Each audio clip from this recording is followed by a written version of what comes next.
गुरुर्ब्रह्मा गुरुर्विष्णु गुरुर्देवो महेश्वरा गुरुर्साक्षात् परब्रह्म तस्मै श्री गुरुवे नमः। मैं अपने गुरुदेव महादेव के चरणों में कोटि कोटि प्रणाम करती हूँ। माँ भवानी के चरणों में कोटि कोटि प्रणाम करती हूँ। सभी देवी देवताओं के चरणों में कोटि कोटि प्रणाम करती हूँ। सभी गुरु भाई बहनों को मेरा कोटि कोटि प्रणाम। सभी का बहुत बहुत धन्यवाद। आज हम सुनेंगे शिव पुराण के रुद्र संहिता तृतीय खंड में से पार्वती और शिव का दार्शनिक संवाद, शिव का पार्वती को अपनी सेवा के लिए आज्ञा देना तथा पार्वती द्वारा भगवान की प्रतिदिन सेवा। भवानी ने कहा, योगिन, आपने तपस्वी होकर गिरिराज से यह क्या बात कह डाली। प्रभु, आप ज्ञान विशारद हैं, तो भी अपनी बात का उत्तर मुझसे सुनिए। शंभो, आप तपशक्ति से संपन्न होकर ही बड़ा भारी तप करते हैं। उस शक्ति के कारण ही आप महात्मा को तपस्या करने का विचार हुआ है। सभी कर्मों को करने की जो वह शक्ति है, उसे ही प्रकृति जानना चाहिए। प्रकृति से ही सबकी सृष्टि, पालन और संहार होते हैं। भगवान, आप कौन हैं और सूक्ष्म प्रकृति क्या है, इसका विचार कीजिए। प्रकृति के बिना लिंग रूपी महेश्वर कैसे हो सकते हैं। आप सदा प्राणियों के लिए जो अर्चनीय, वंदनीय और चिंतनीय है, वह प्रकृति के ही कारण है। इस बात को हृदय से विचार कर ही आपको जो कहना है वह सब कहिए। ब्रह्मा जी कहते हैं, नारद पार्वती जी के इस वचन को सुनकर महती लीला करने में लगे हुए प्रसन्नचित्त महेश्वर हंसते हुए बोले। महेश्वर ने कहा, मैं उत्कृष्ट तपस्या द्वारा ही प्रकृति का नाश करता हूँ और तत्वतः प्रकृति रहित शंभु के रूप में स्थित होता हूँ। अतः सत्पुरुषों को कभी या कहीं प्रकृति का संहार नहीं करना चाहिए। लोकाचार से दूर एवं निर्विकार रहना चाहिए। नारद, जब शंभु ने लौकिक व्यवहार के अनुसार यह बात कही, तब काली मन ही मन हंसकर मधुर वाणी में बोली। काली ने कहा, कल्याणकारी प्रभु, योगिन, आपने जो बात कही है, क्या वह वाणी प्रकृति नहीं है? फिर आप उससे परे क्यों नहीं हो गए? क्यों प्रकृति का सहारा लेकर बोलने लगे? इन सब बातों को विचार करके तात्विक दृष्टि से जो यथार्थ बात हो, उसी को कहना चाहिए। यह सब कुछ सदा प्रकृति से बना हुआ है, इसीलिए आपको न तो बोलना चाहिए और न कुछ करना ही चाहिए। क्योंकि कहना और करना सब व्यवहार प्राकृत ही है। आप अपनी बुद्धि से इसको समझिए। आप जो कुछ सुनते, खाते, देखते और करते हैं, वह सब प्रकृति का ही कार्य है। झूठे वाद विवाद करना व्यर्थ है। प्रभु, शंभु, यदि आप प्रकृति से परे हैं, तो इस समय इस हिमवान पर्वत पर आप तपस्या किस लिए करते हैं? हर प्रकृति ने आपको निगल लिया है, अतः आप अपने स्वरूप को नहीं जानते। ईश, आप यदि अपने स्वरूप को जानते हैं, तो किस लिए तप करते हैं? योगिन, मुझे आपके साथ वाद विवाद करने की क्या आवश्यकता है? प्रत्यक्ष प्रमाण उपलब्ध होने पर विद्वान पुरुष अनुमान प्रमाण को नहीं मानते। जो कुछ प्राणियों की इंद्रियों का विषय होता है, वह सब ज्ञानी पुरुषों को बुद्धि से विचार कर प्रकृति ही मानना चाहिए। योगीश्वर, बहुत कहने से क्या लाभ? मेरी उत्तम बात सुनिए। मैं प्रकृति हूँ, आप पुरुष हैं, यह सत्य है, सत्य है, इसमें संशय नहीं है। मेरे अनुग्रह से ही आप सगुण और साकार माने गए हैं। मेरे बिना तो आप निरीह हैं, कुछ भी नहीं कर सकते हैं। आप जितेंद्रिय होने पर भी प्रकृति के अधीन हो सदा नाना प्रकार के कर्म करते रहते हैं, फिर निर्विकार कैसे हैं और मुझसे लिप्त कैसे नहीं?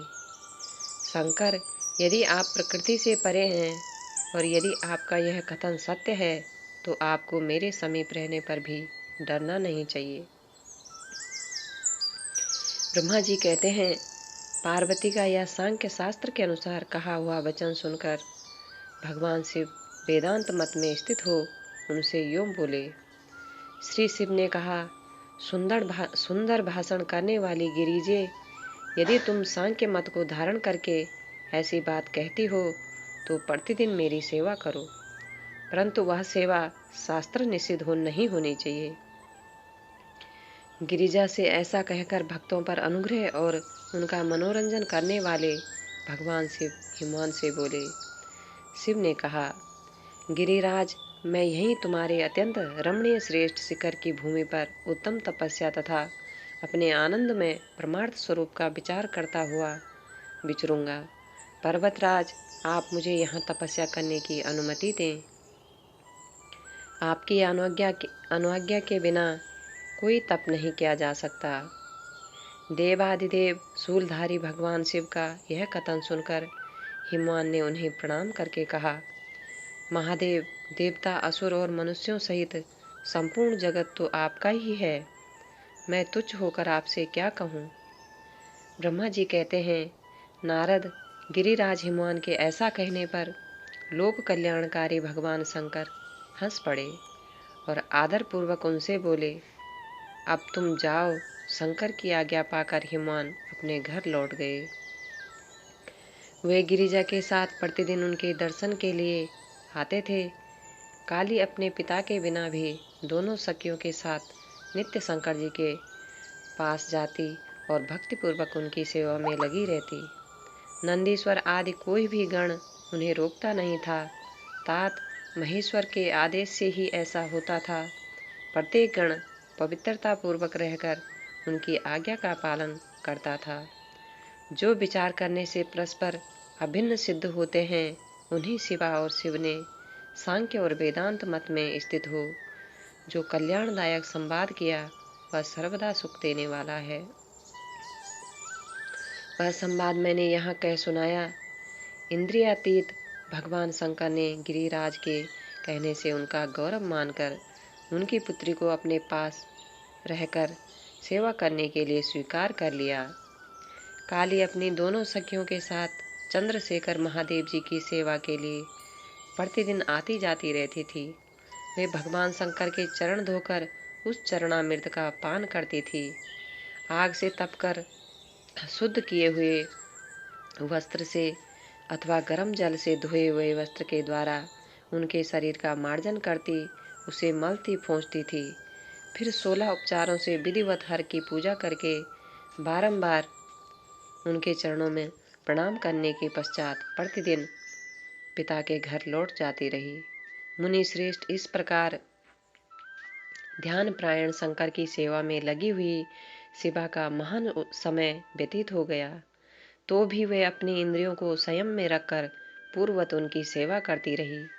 महादेव जी ने जब फिर उन्हें अपनी सेवा में नित्य तत्पर देखा, तब वे दया से गर्वित हो उठे और इस प्रकार विचार करने लगे, यह काली जब तपस्याचार्य व्रत करेगी और इसमें गर्भ का बीज नहीं रह जाएगा, तभी मैं इसका पानी ग्रहण करूंगा। ऐसा विचार करके महालीला करने वाले महायोगीश्वर भगवान भूतनाथ तत्काल ध्यान में स्थित हो गए। मुने, परमात्मा शिव जब ध्यान में लग गए तब उनके हृदय में दूसरी कोई चिंता नहीं रह गई। काली प्रतिदिन महात्मा शिव के रूप का निरंतर चिंतन करती हुई उत्तम भक्तिभाव से उनकी सेवा में लगी रही। ध्यान प्रायण भगवान हर शुद्ध भाव से वहां रहती हुई काली को नित्य देखते थे, फिर भी पूर्व चिंता को भुलाकर उन्हें देखते हुए भी नहीं देखते थे। इसी बीच में इंद्र आदि देवताओं तथा मुनियों ने ब्रह्मा जी की आज्ञा से कामदेव को वहां आदरपूर्वक भेजा। वे काम की प्रेरणा से कालिका रुद्र के साथ संयोग कराना चाहते थे। उनके ऐसा करने में कारण यह था कि महापराक्रमी तारकासुर से वे बहुत पीड़ित थे और शंकर जी से किसी महान बलवान पुत्र की उत्पत्ति चाहते थे। कामदेव वहां पहुंचकर अपने सब उपायों का प्रयोग किया। कामदेव ने वहां पहुंचकर अपने सब उपायों का प्रयोग किया, परंतु महादेव जी के मन में तनिक भी क्षोभ नहीं हुआ।